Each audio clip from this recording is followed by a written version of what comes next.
Skeete.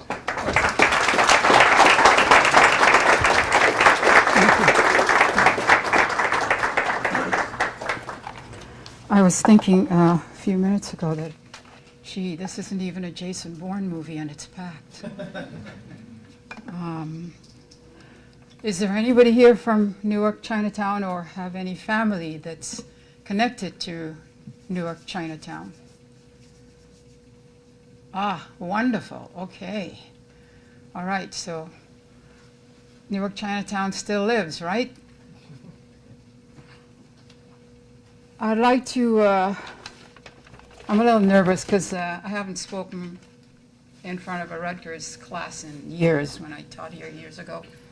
And I'm retired now, so I sit at home and relax, I think, anyway. Okay, let's go to the first slide, if I can remember.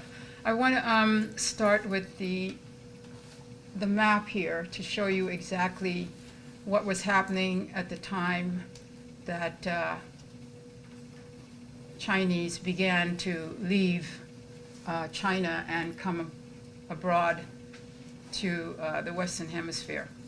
Spain had begun to trade with the Philippines. China had already been trading with the Philippines. And many Chinese men, in particular, were working on the ships that were trading with the Philippines. So when Spain started trading with the Philippines, they saw it as a great opportunity to get more work. They probably offered them more money, who knows. But they did get jobs on the Spanish ships, the Spanish galleons, and eventually took the ships which brought them to the west coast of California, which is Acapulco.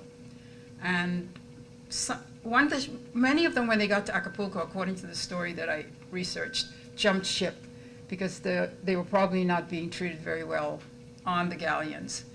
And they lived in Southern California, eventually moved way up towards Northern California, towards, I would say, not as far as San Francisco, but they actually were early Chinese that came here. We tend to think that the Chinese didn't come to America until the gold rush and then for the transcontinental railroads, but that's not the truth. There were Chinese here, and they were in Southern California. They had shops, and they had families, and so forth.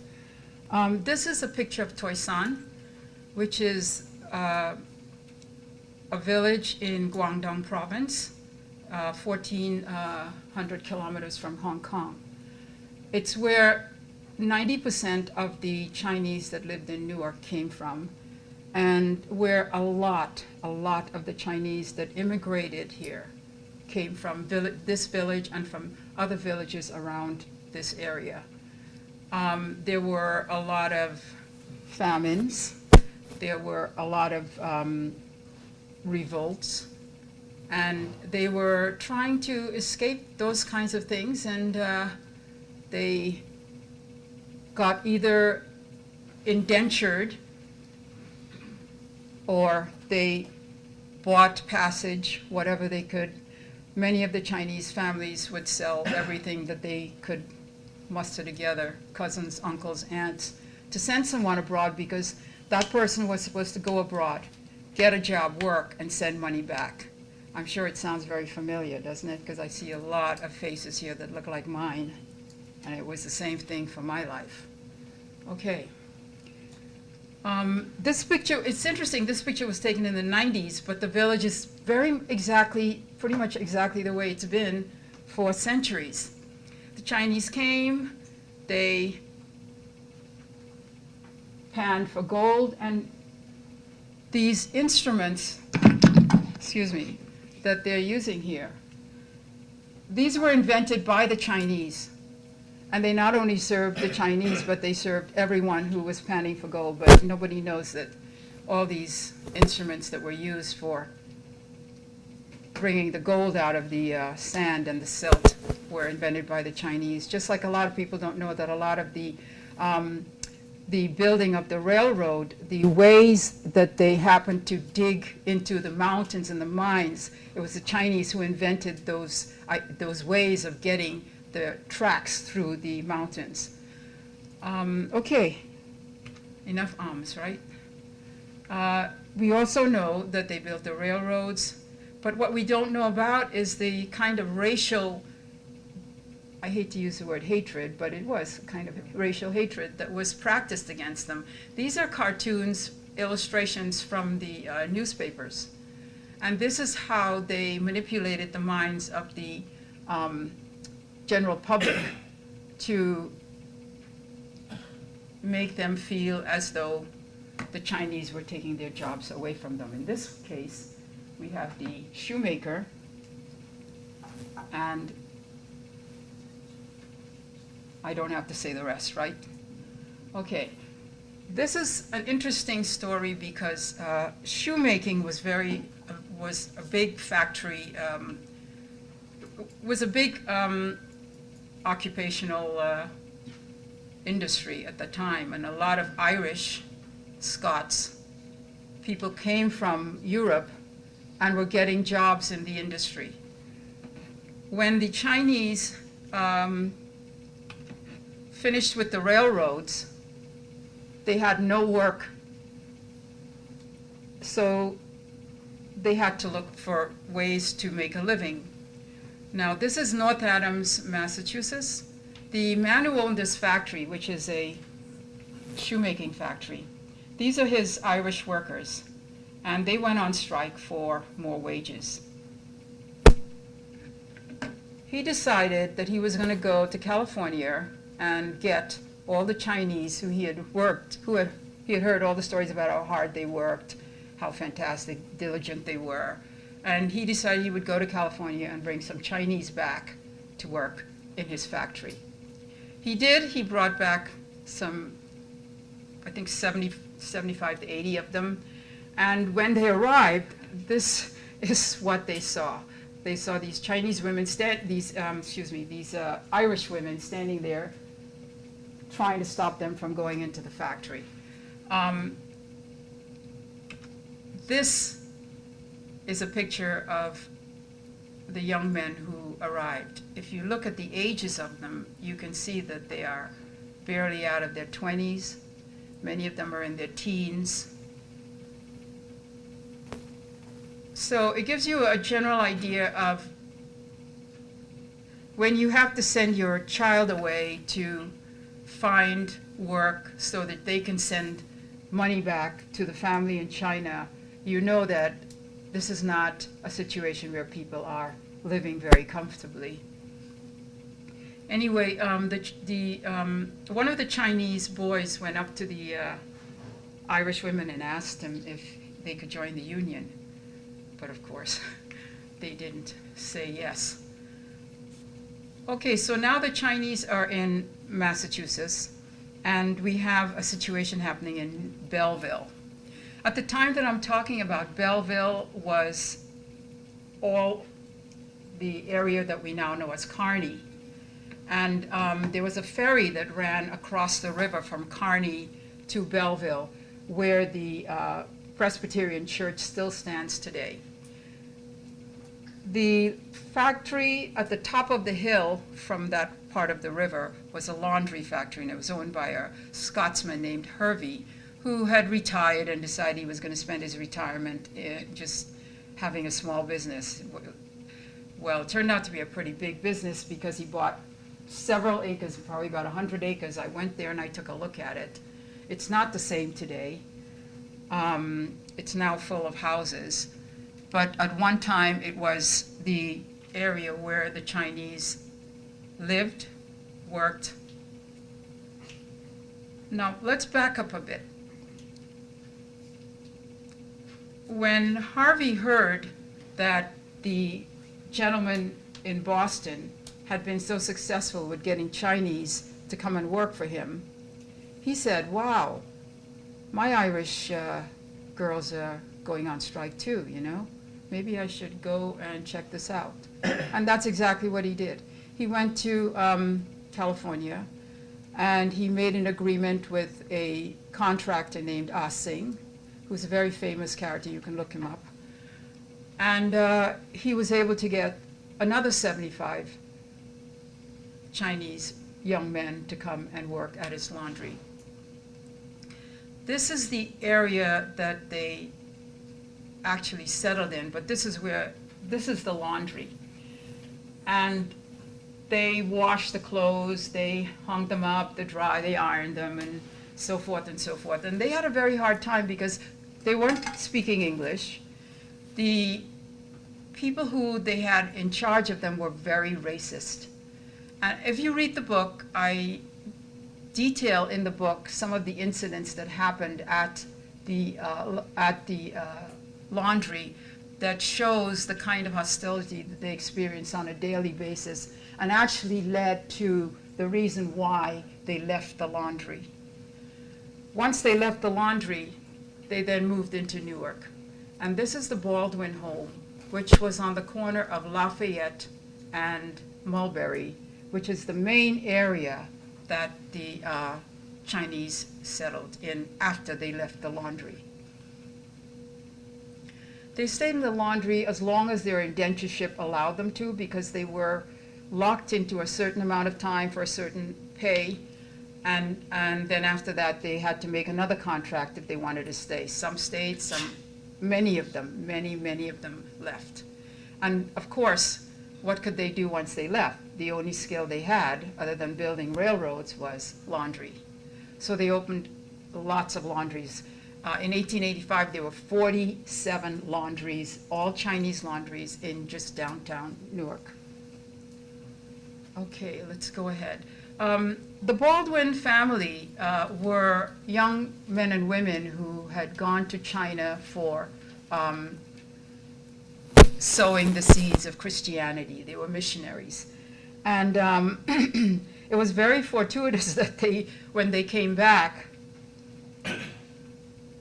the Chinese were settling there, because this missionary zeal went into a whole another phase of, oh, we don't have to go to China, they're right here. So they started this whole trend of trying to Christianize the Chinese, and the first way to do that is to teach them English. One of the things they did was they started English schools at the churches so that the Chinese could learn English, and eventually found them rooming houses, allowed them to helped them to buy property, and so forth. Okay, these pictures are of the laundry. Some of these buildings still exist. Like this one in particular is now an apartment building on the grounds. The city took over the area after World War II and built houses for GIs that were coming back from World War II. So it's now an area with a lot of little houses, nice little flowers and so forth. And the chimney stack is still there. You ever notice that around Newark there's tons of chimney stacks? How many of you have seen the chimney stacks out here? Yeah, aren't they wonderful? Well, they have an incredible history. And when I was trying to find the laundry, one of the things I looked for was the chimney stack, because usually they didn't tear down the chimney stack. And because of that chimney stack, I was able to find the place where the laundry was. So I was driving all around Belleville, chasing this stack far off in the distance. This is Chinatown as it was late 1800s. And this area, all this was Chinatown. All this was Chinatown, Liberty Street, Columbia Street, going all up here. Gradually, up to the 1920s, 30s, 40s, and 50s, Chinatown spread all along Mulberry Street, all the way over to Raymond Boulevard. So you have this area here. And what was interesting that I discovered was, how many of you heard of the tongs? Okay. The word tong means hall, H-A-L-L, hall, room, where people gather. So I couldn't understand why the gangs, we know them as Chinese gangs now, but in my generation, well, no, predating my generation, they were called tongs. Now they're called Chinese gangs. It's a group of people that get together and hang out and do things, either business things, bad things, good things, whatever. But it's usually based on a family name or a family association, as it's called. So if your last name was Chan, you would be a member of the Chan Association. If your last name was Chin or Eng, you'd be a member of the Eng Association. I was very fortunate to find the Eng Association in Newark, Chinatown, and they were very helpful in connecting me with some of this history. The thing about Newark, Chinatown was there were two families that controlled Newark, Chinatown. They were the Chins and the Engs. The Engs, Engs belonged to a group called the Onlyong Association. That association still exists today. The Chin belongs to the Chin Association, and that association still exists today. So from here up to here, up to Raymond Boulevard, which was over there, this was all Onlyong Association. From Raymond Boulevard to a couple of blocks over, I think, belonged to the Chins. And there was constant haggling about who's doing this, who's getting this, who owns this block, who owns that block. And it was basically causing a lot of problems with the law. The police department could not understand the Chinese. They didn't want to understand the Chinese. All they wanted was to get their cut. And so the Chinese, who gambled as a result of not having any way to participate in recreation or anything that the society provided for white people, would gamble. Every store had a little room in the back where people would come in, and some of the gambling was very simple gambling, but some of the other gamblings, like in the restaurants and places like that, was big money gambling. Well, there was gambling in New York, Chinatown, and there was gambling in Newark, Chinatown. So there was this competition between who was getting the most money, from this. Do you know who just walked in? We have just had someone walk in who is a member of Newark, Chinatown.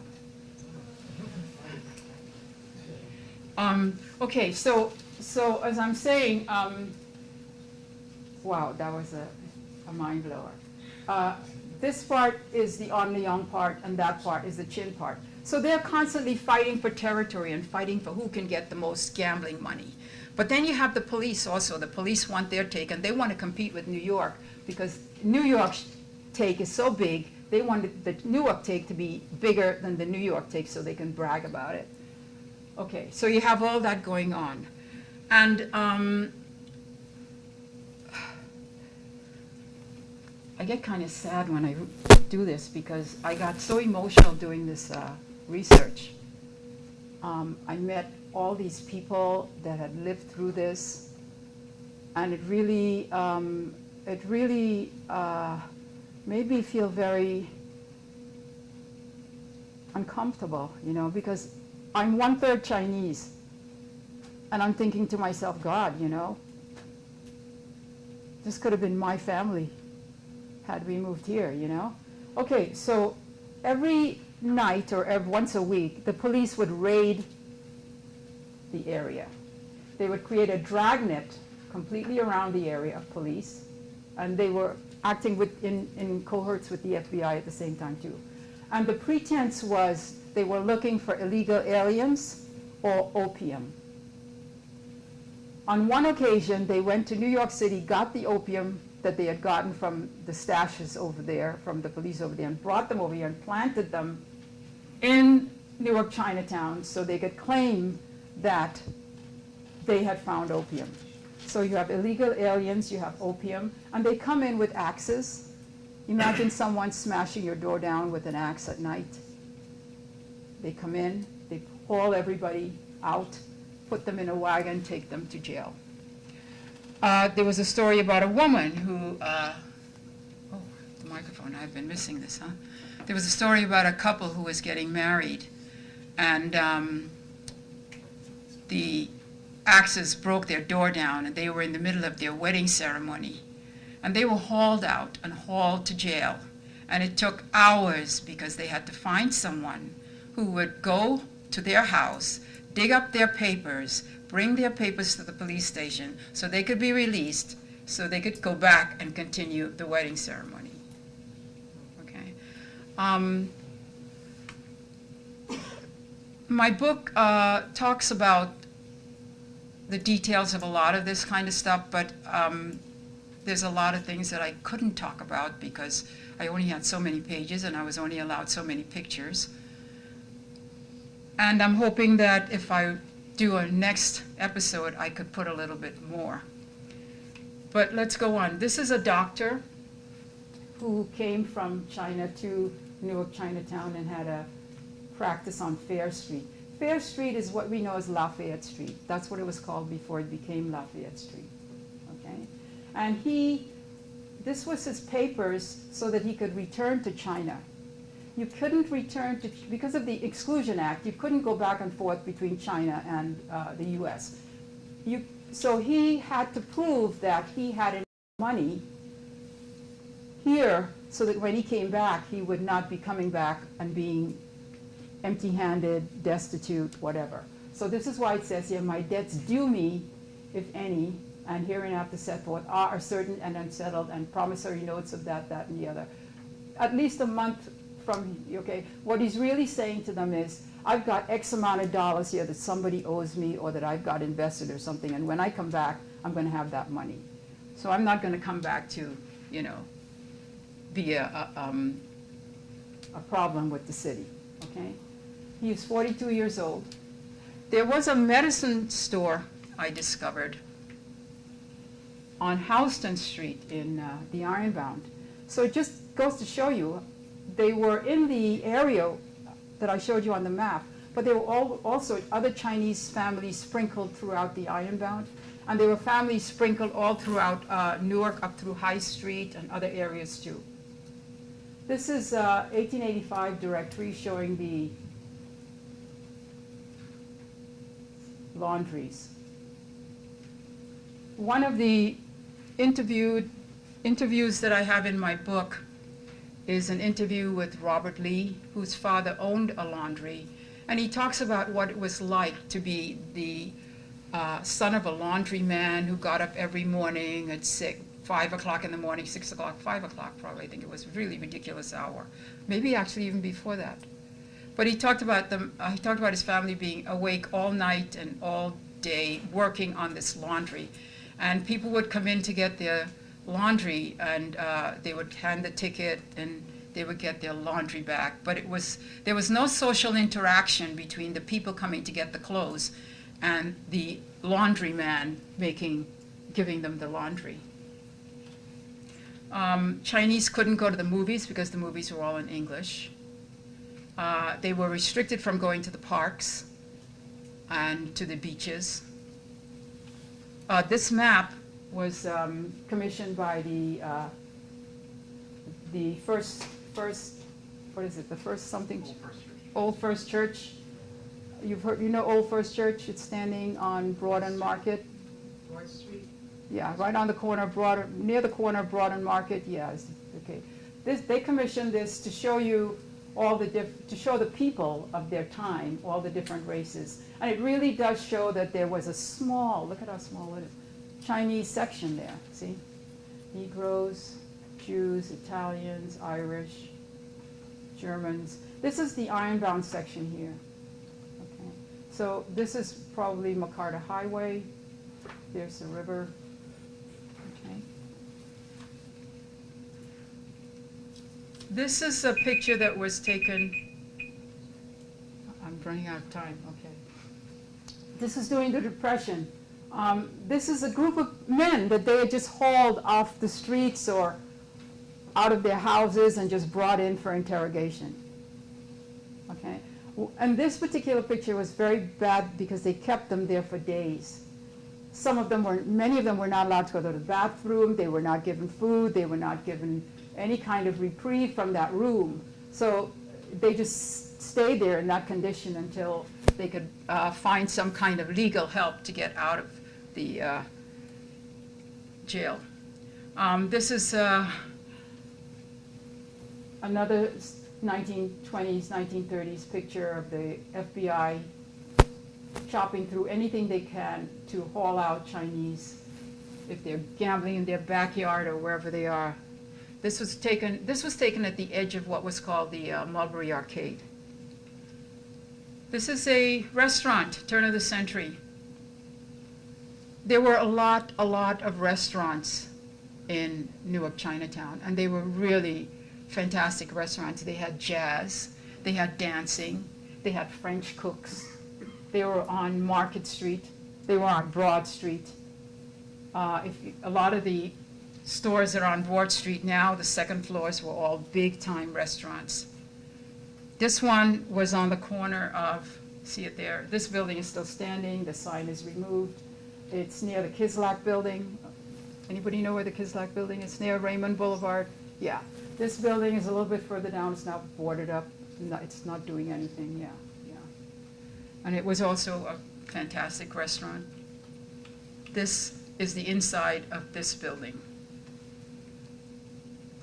Okay, this is a piece of mail that I came across that was addressed to a company that was on Mulberry Street. And it was part of my proof that there was activity going on, business activity. This is a scene in front of 204 Mulberry Street. There's a chop suey restaurant. There's a grocery store right here. This is another restaurant called the Shanghai Restaurant. And this was owned by Norma Eng Wong and her family. Norma Eng Wong is a very important character in my book because she's the one person that everybody said, I wish I could be like Norma Eng Wong. And she was responsible for delivering all the babies. Just about everybody was delivered by Norma Eng Wong. And taking care of the babies. When you wanted food or you needed someone to babysit your kids, you took them to the restaurant. You know they were fed. You know they were cared for.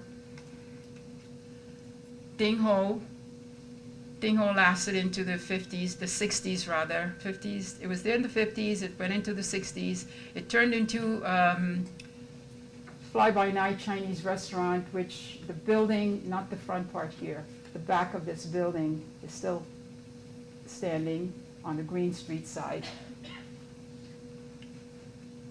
And this is the Mulberry Arcade. This is a mark that was put there by the police because a man was killed here. And that story is also in my book. This is according to Charles Cummings. Charles Cummings is a very famous Newark historian.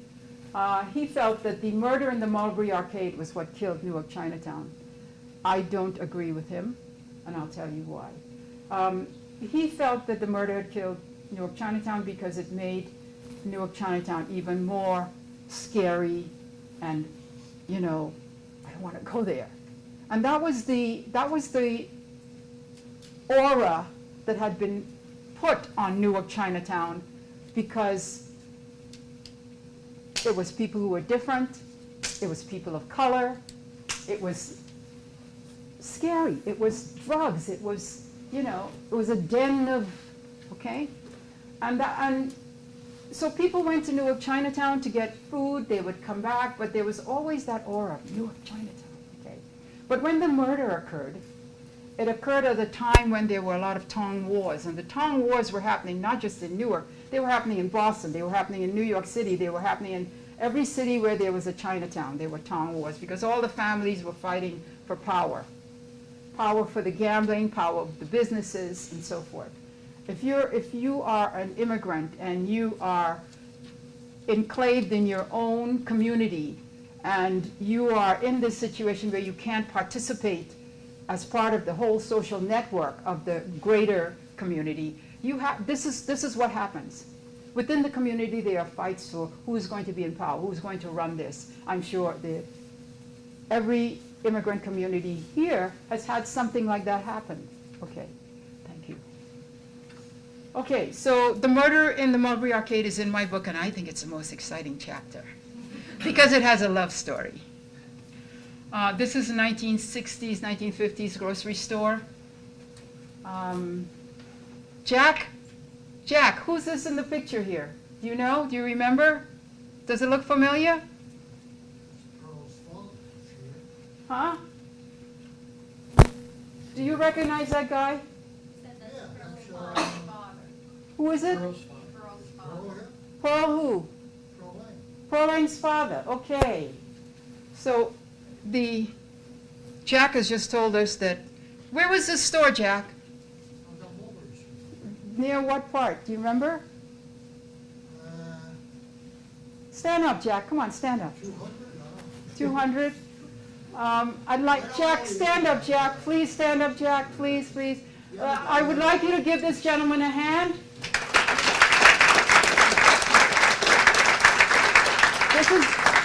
This is Jack Mon.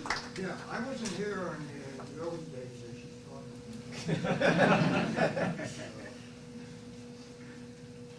That should be Pearl, yeah? That's Pearl's father.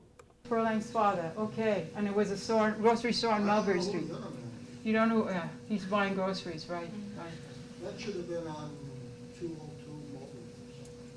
Thank you, Jack, thank you. This is Mulberry Street again as you get into the 60s. And this is a really cool picture because everybody, all the families went to sit in front of the post office and take their pictures. This is in front of the post office, the Newark post office. And all the this was like the Sunday, get dressed up, go sit in front and, hang out, and so I have tons of pictures of families sitting around this monument. I think it's a flagpole. Okay, we had 5 reunions in which I tried to get all the Chinese that I could find back together again. And the first reunion was very moving because many of them hadn't seen each other in like 30, 40 years since they were kids. And some were crying and just hugging each other. And so, of course, they insisted we do it again, and we do it again, and we did it for 5 years. And this was 2006. And as you see, these are not young people. These are not young people. These are the people that were Newark Chinatown. This is a model of Newark Chinatown that my husband and I received a grant to have made. It was made by a Chinese artist from Beijing. His name is Yi Xuan. And it was done in the ancient Chinese style of figure dough sculpting. Anybody here knows figure dough sculpting? It's made with rice dough. You make the figures, all these figures are made out of rice dough and oil. You make the rice and the water and a little bit of oil and it turns into a dough and then you carve it. And this was an art that was taught to him by his uncle in during the Cultural Revolution. And he did it in secret because this was a banned art. So there are only 10 people in the world now that know this process because of the fact that it was banned. And that's my last slide. Up here we have more pictures of the families. And this is how we do our exhibits when we have our exhibits. Okay. I want to thank you for the talk.